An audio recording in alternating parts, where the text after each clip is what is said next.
सहनाववतु सहनौ भुनक्तु सह वीर्यङ्करवावहै तेजस्विनावधीतमस्तु मा विद्विषावहै। ओम शांति शांति शांति। वैदिक जीवन पद्धति की इस कक्षा में आप सबका हार्दिक स्वागत है, अभिनंदन है। अष्टांग योग का यह प्रकरण चल रहा है जिसमें हम प्राणायाम का रहस्य जानने का प्रयास कर रहे हैं। अथर्ववेदीय प्राण सूक्त का स्वाध्याय कर रहे हैं जिसमें हमने 12 मंत्रों का विस्तार से स्वाध्याय किया और 13वें मंत्र में कहा कि यह जो प्राण आपानो व्रीहयवान अनड्वान प्राणम उच्यते यवेहा प्राण आहितो आपानो व्रीहिर उच्यते, कि ये जो प्राण आपान के रूप में है वह व्रीहि और यव चावल और जैसे जौ जो हमारे शरीर के लिए अति उत्तम है और हमारे शरीर में ऊर्जा का संचार करते हैं, शक्ति का संचार करते हैं, तो यह प्राण और अपान ऐसी प्राणात्मा प्रभु ने जीवन को जो है सकट के वहन के लिए शरीर में प्राण अपान की स्थापना की है और इनके पोषण के लिए प्रभु ने यव और व्रीहि नामक धान्यों को प्राप्त कराया है। क्योंकि अन्न हमारे जीवन का साधन है, जीने का साधन है, अन्न आधार है, इसके बिना जीवन हमारा चल नहीं सकता है। इसलिए ये बहुत अच्छी बात यहाँ पर कही है। और 14वें मंत्र में भी बहुत अच्छी बात है। इसमें कहा अपानति प्राणति पुरुषो गर्भे अंतरा यदा त्वं प्राण जिन्वसि अथ सा जायते पुनः। इस मंत्र को लिखेंगे और क्योंकि विस्तार अधिक हो रहा है तो विस्तार भय से हम थोड़ा सा इसको जो अत्यंत हमारे लिए ग्राही हैं, वैसे ग्राही तो सभी मंत्र हैं, पुनः जिनको हम अच्छे प्रकार से समझ करके अपने जीवन में उतार सकते हैं उन मंत्रों को हम यहाँ पर ले रहे हैं। और जिसमें 14वें मंत्र में कहा अपानति प्राणति,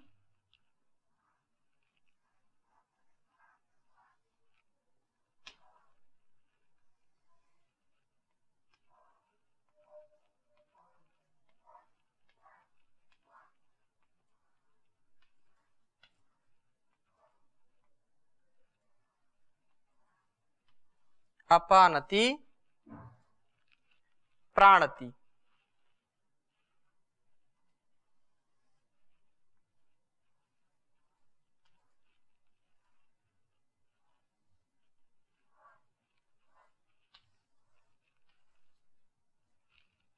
अपानति प्राणति पुरुषो गर्भे अंतरा।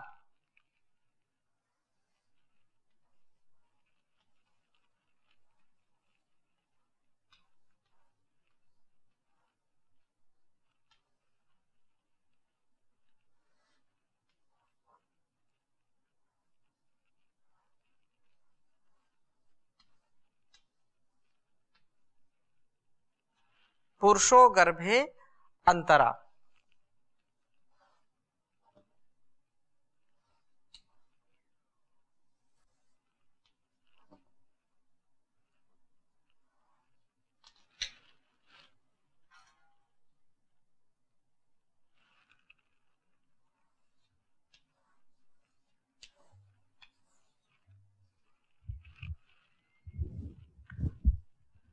यदा त्वं प्राण जिन्वसि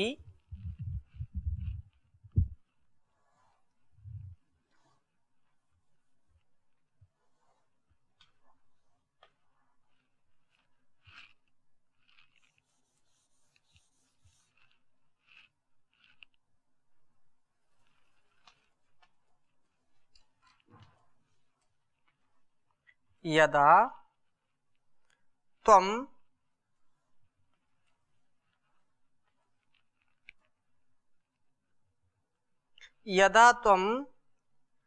प्राणजिन्वसि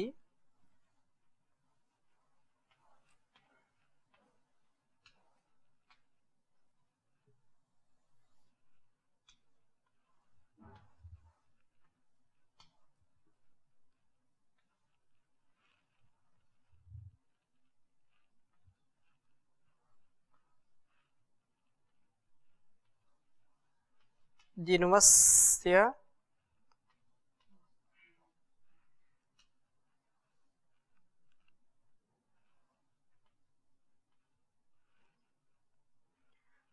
जिन्वस्यथ, इक्वनिजी यहां पर लग गया, जिन्वसी अथ सा जायते पुनः।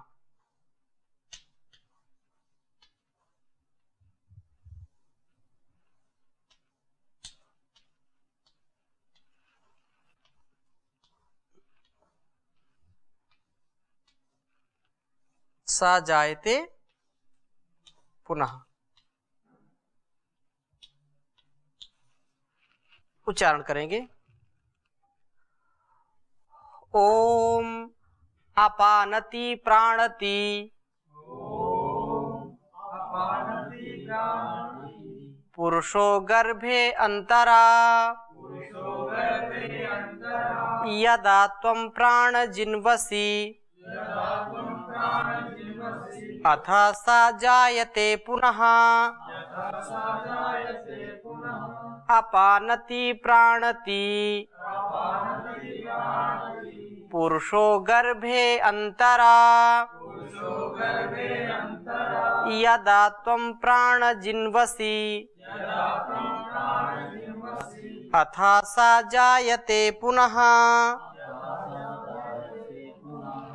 ये कहा कि अपानति प्राणति पुरुषो गर्भे अंतरा, कि पुरुषः गर्भे अंतरा, जीव गर्भ के अंदर प्राणति अपानति, प्राण और अपान के व्यापार करता है।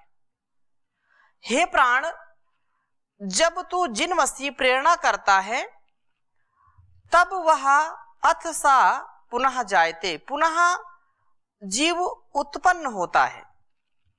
जब प्राण की प्रेरणा होती है तो पुनः जीव उत्पन्न होता है। यही बात यहाँ पर कही है कि पुरुष अन्न रस परिणाम रूप शरीर को धारण करने वाला पुरुष गर्भे अंतरा, जब मां के गर्भ के मध्य में अपानति प्राणति, प्राण का प्रवेश होने पर अपान व प्राणन व्यापारों को करता है। हे प्राण, तू शुक्र शोणित अवस्था में ही पुरुष शरीर में प्रवेश करके उसके परिणाम के लिए प्राणापान वृत्तियों को पैदा करता है। हे प्राण, प्राणात्मन प्रभो, यदा जब आप जिन्वसी गर्भीभूत पुरुष को मातृयुक्त आहार से परिणित अन्न रस से जो है प्रीणित करते हैं, पुष्ट करते हैं, अथ तब ही सा पुनः जायते, वह पुरुष स्वार्जित परिपक्व पुण्य पाप के फल के उपभोग के लिए पुनः भूमि पर उत्पन्न होता है।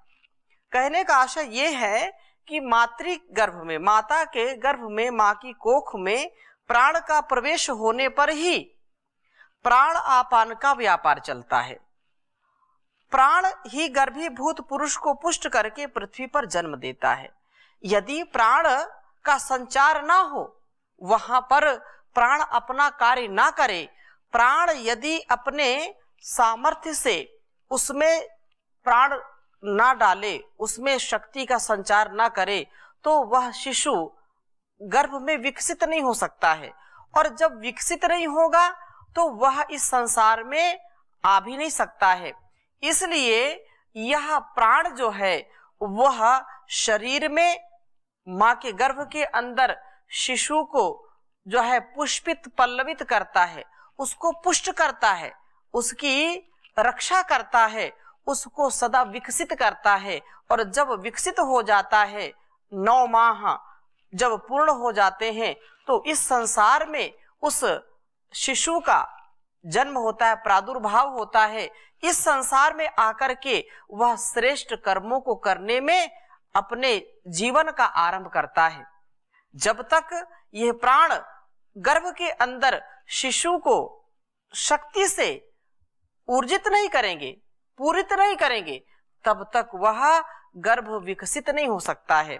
वह अपरिपक्व अवस्था को प्राप्त हो जाता है और उसका जीवन इस संसार में आने से पहले ही समाप्त हो जाता है।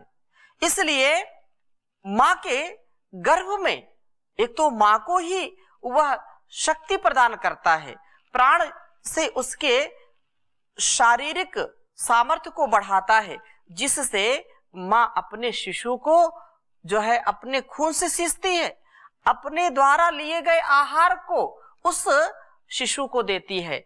मां के गर्भ में जब शिशु होता है तो मां का विचारना, मां के द्वारा लिया हुआ आहार, मां के द्वारा किया हुआ विचार उस शिशु को भी वैसे ही पुष्पित पल्लवित करते हैं, वैसे ही संस्कार उस गर्भस्थ शिशु में पड़ते हैं। और उसका साधन क्या है? वो प्राण है। बिना प्राण के इस शरीर का निर्माण नहीं हो सकता है और बिना प्राण के उसका जन्म इस धरा पर कर्म करने के लिए हो नहीं सकता है। इसलिए प्राण सर्वोत्पादक है, वह सबका उत्पादन करने वाला है, इस पृथ्वी पर जन्म देने वाला है। इसलिए प्राण की बड़ी महिमा गाई है। और आगे जो है 15वें मंत्र में कहा, प्राणम आहुर मातरिश्वानम वातोह प्राण उच्यते प्राणेह भूतम भव्यम च प्राणे सर्वम प्रतिष्ठितम। बहुत सुंदर है, इसको भी आप लिख लें कि प्राण में ही सब कुछ प्रतिष्ठित है। प्राण प्रतिष्ठा ही इस संसार को चला रही है। प्राण से ही यह सारा वैभव, सारा अस्तित्व जड़ चेतन का है। यहाँ पर यदि प्राण अपने कार्य ना करें, इस सृष्टि में प्राण का अभाव हो जाए तो प्रलय हो जाएगी, जीवन हो नहीं सकता। तो यहाँ पर 15वें मंत्र को हम देख रहे हैं।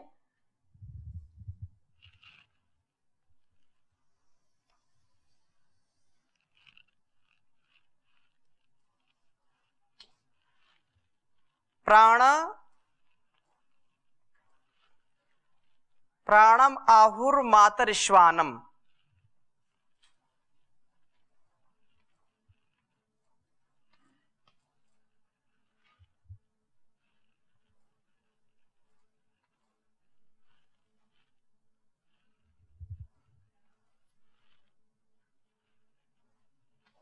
मातरिश्वानम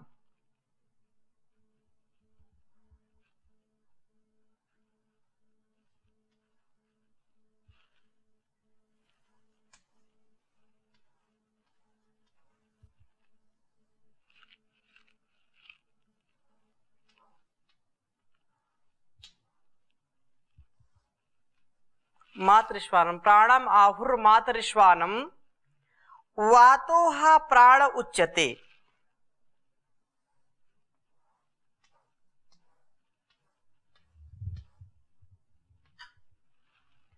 वातोह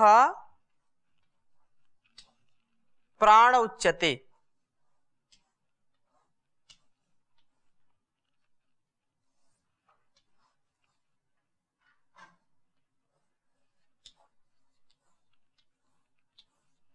उच्यते। और आगे कहा, प्राणेह भूतम भव्यम च।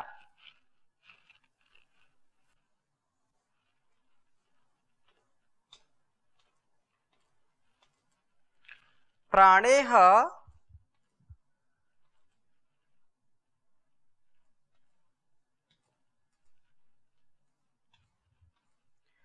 भूतम भव्यम च।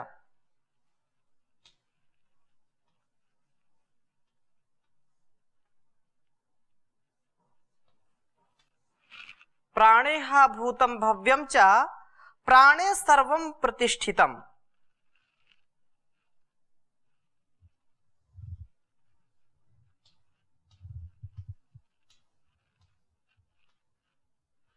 प्राणे सर्वम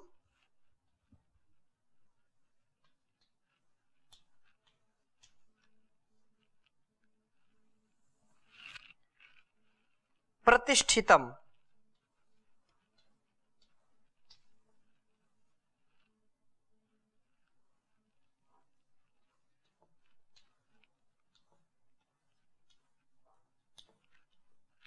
प्रतिष्ठितम उच्चारण करेंगे।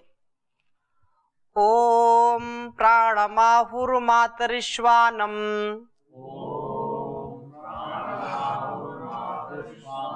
वातोह प्राण उच्यते प्राणेह भूतं भव्यं च प्राणे सर्वं प्रतिष्ठितम् प्राणमाहुर्मातरिश्वानम् वातोह प्राण उच्यते प्राणेह भूतं भव्यं च प्राणे सर्वं प्रतिष्ठितम्। कहा कि प्राणे सर्वं प्रतिष्ठितम, ये जो कुछ भी है यहाँ पर प्राणम मातरिश्वानम आहु, प्राण को मातृश्वा कहते हैं। प्राण को क्या कहते हैं? मातृश्वा कहते हैं। वाताह प्राण उच्यते, और वायु का नाम ही प्राण है। भूतम भव्यम सर्वम चाह प्राणे, जो भूत है, भविष्य है और सब कुछ वर्तमान काल में जो कुछ भी है वह सब प्राण में ही प्रतिष्ठित है, प्राण में ही रहता है।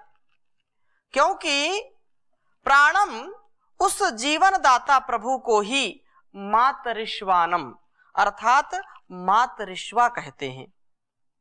और मातृश्वा इति मातरि अंतरिक्षे स्वसति वर्तते इति मातृश्वा, संपूर्ण आकाश में व्याप्ति वाला कहते हैं उसको, जो संपूर्ण आकाश में व्याप्त है। तस्मिन् अपो मातृश्वा दधाति, वह परमपिता परमेश्वर की शक्ति से जो मातृश्वा है वो अपने में जल को, अथाह जल राशि को धारण करने में समर्थ हो जाता है। इस शरीर में भी वो मातृश्वा, दो अर्थ मातृश्वा में, जैसे कहा कि तस्मिन् अपो मातृश्वा दधाति, उस परम पिता परमेश्वर की शक्ति से जो अंतरिक्ष में यह मातृश्वा है, वो जैसे इस नीचे धरा पर जो समुद्र है, कितना जल है, अपार जल है, उससे भी कई गुना जल आकाश में मातृश्वा के कारण वो धारण किया जाता है। मातृश्वा उसको धारण करता है, वायु उसको धारण करता है, और वो परम पिता परमेश्वर की शक्ति से होता है। वैसे ही इस शरीर में ये जो मातृश्वा है, जो प्राण वायु है, ये कर्मों को धारण करता है, ये कर्म को धारण करता है। यदि हमारे शरीर में प्राण ना हो, प्राण वायु ना हो, तो हम कोई भी कार्य करने में सक्षम नहीं हो सकते हैं। उस परम पिता परमेश्वर की असीम अनुकंपा से, उसके विधान से ही, उसके संविधान से ही हम यहाँ पर श्वास ले रहे हैं, छोड़ रहे हैं, और कोई हमारा इसमें विशेष प्रयत्न नहीं लग रहा है। और उसके ही कारण हम सारे कर्मों को, सारे कार्यों को करने में सक्षम होते हैं। उठना, बैठना, सोना, जागना, भार उठाना, सेवा करना, दौड़ना, भागना, व्यायाम करना, अनेक प्रकार के, हजारों लाखों प्रकार के जो कर्म हैं, उनका मूल आधार क्या है? प्राण है। यदि प्राण है तो हम कार्य करने में सक्षम होते हैं, और यदि प्राण नहीं है तो कार्य करने में हम कभी सक्षम नहीं हो सकते हैं। इसलिए कहा कि यह प्राण व्याप्ति वाला है। प्राण वह प्राण ही वाता उच्यते, सर्व जगदाधार भूत सूत्रात्मा वायु कहलाता है। प्राणे इस सर्वव्यापक, सर्व जगदाधार भूत प्राणात्मा में ही निश्चय से भूतम भव्यम चा, ये भूत काल अवच्छिन्न उत्पन्न जगत तथा भविष्यत काल अवच्छिन्न उत्पत्स्यमान जगत आश्रित है। जो पहले हुए हैं, जो अतीत व्यतीत हो गया है, उसमें जो कुछ भी था वो प्राण के ही कारण था, और भविष्यत में जो होने वाला है वो भी क्या है, प्राण से ही होने वाला है, प्राण के ही कारण होने वाला है, और वर्तमान में हम सब इसका अनुभव कर ही रहे हैं। तो भूतम भव्यम चा, और ये कहा कि सब प्राण में सर्वम प्रतिष्ठितम, यह सब प्राण में ही प्रतिष्ठित है। बहुत क्या कहना, सर्वम, ये सब कुछ, संपूर्ण ब्रह्मांड प्राणे प्रतिष्ठितम, उस प्राणात्मा प्रभु में प्रतिष्ठित है, उससे कोई अलग नहीं हो सकता है।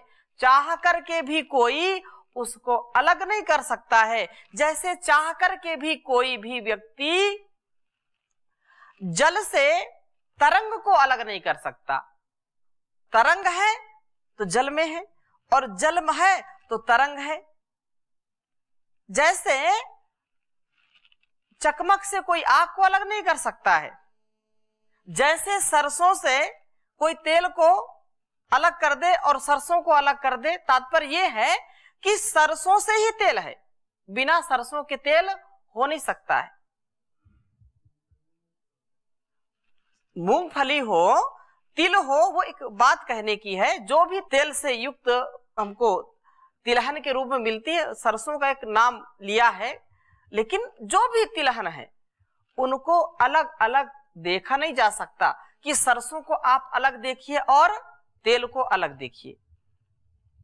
जब उसको हम एक क्रिया विशेष में ला करके उससे अलग करेंगे, ऐसे उस परम पिता परमेश्वर का जो संविधान है, जो विधान है, वो जो कण कण में जो है रम रहा है, रोम रोम में बस रहा है, उस परमात्मा से हम कभी भी अलग नहीं हो सकते, उस प्राण से हम कभी अलग नहीं हो सकते। जब तक प्राण है तब तक हमारा कर्म चलता रहता है, और जब प्राण नहीं होते हैं तो सारे कर्म बंद हो जाते हैं, उन कर्मों का कोई औचित्य नहीं होता है।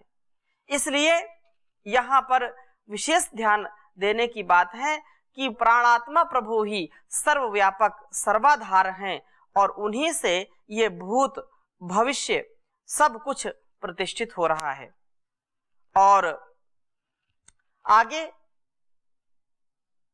16वें मंत्र में ये कहा कि जो आथर्वाणी आंगिरसी दैवीर मनुष्य जा उता औषधया प्राजायन्ते यदा त्वं प्राण जिन्वसी।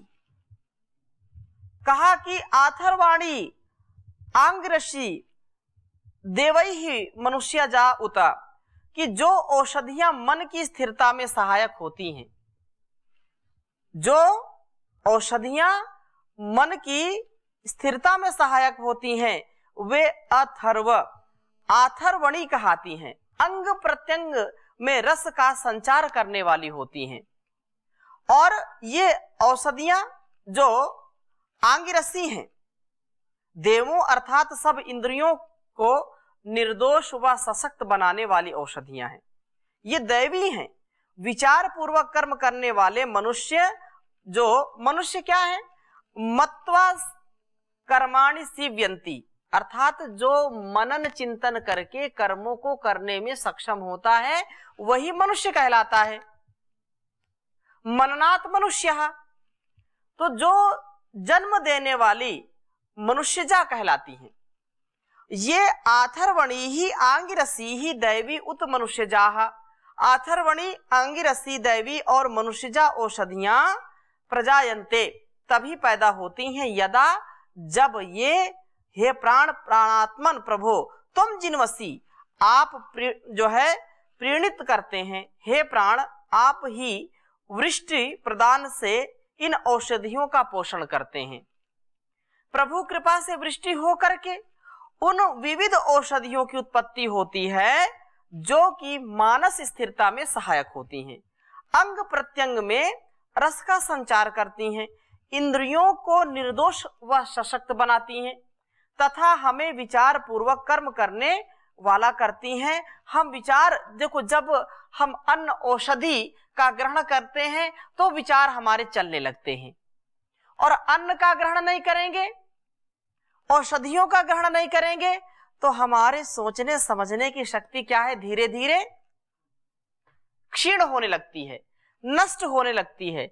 जब औषधियों का सेवन करते हैं, जब हम अन्न का सेवन करते हैं, आहार लेते हैं, तो हमारा विचार अपने आप चलने लगता है। नहीं तो व्यक्ति बिल्कुल शिथिल हो जाता है, ढीला पड़ जाता है, और धीरे धीरे उसका जो जीवन है वो भी नष्ट होने लगता है। इसलिए ये बात विशेष रूप से कही यहां पर। जब यह प्राण, जब तक तू जिनवसी प्रेरणा करता है तब तक आथर्वणी ही आंगिरसी दैवी मनुष्यजा औषधिया, तब तक ही आथर्वणी आंगिरसी दैवी और मनुष्यकृत जो कृत हैं औषधियां वो फल देती हैं। अर्थात प्राण के ही वशीभूत ये सब कुछ है। और यहां पर औषधि, औषधिया विरोधा, जो 17वां मंत्र है उसमें कहा यदा प्राणो अभ्यवर्षित वर्षेण पृथ्वी महीम औषधया प्राजायन्ते अथो यह काश्च विरोधा। इसको हमने पहले भी एक बार स्वाध्याय में लाए थे।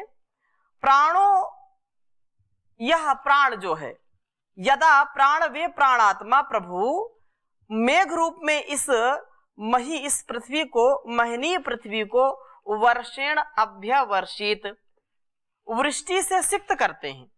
जब वर्षा होती है तो इस पृथ्वी को क्या करते हैं, सींच देते हैं, सिक्त कर देते हैं, गीला कर देते हैं। इसकी जो बहुत दयनीय स्थिति होती है वहां पर रसधारा निकलने लगती है, और यदि वर्षा ना हो तो धूल ही धूल हो जाती है, खेत में दरारें पड़ने लगती हैं, फसल हो नहीं पाती है, वनस्पतियां सूखने लगती हैं, और व्यक्ति भी अनेक रोगों से ग्रसित हो जाता है। इसलिए कहा कि वृष्टि से सिक्त करते हैं आप, और तब औषधियां, व्रीहि यव आदि औषधियां अथो प्रजायन्ते प्रादुर्भूत होती हैं, जो नाना रूप वाली होती हैं। विरुधा, विरोहणशील लताएं हैं, वे सब भी प्रजायन्ते प्रादुर्भूत हो उठती हैं।